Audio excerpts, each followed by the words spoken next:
Hello guys, यहाँनिर अब road बनाउने रहेछ हो। खनेर यस्तो बिजोक भएर छ, ढुङ्गा निक्लिरहेको छ है।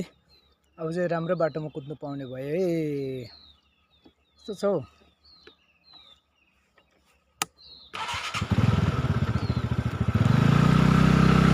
रोड चाहिँ के गर्नु हिँड्नै पर्छ हो।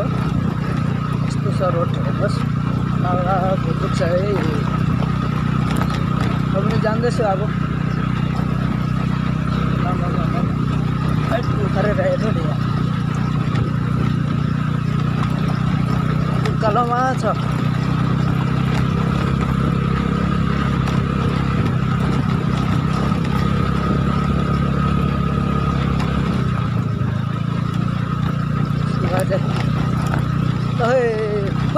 यस्तो छ है।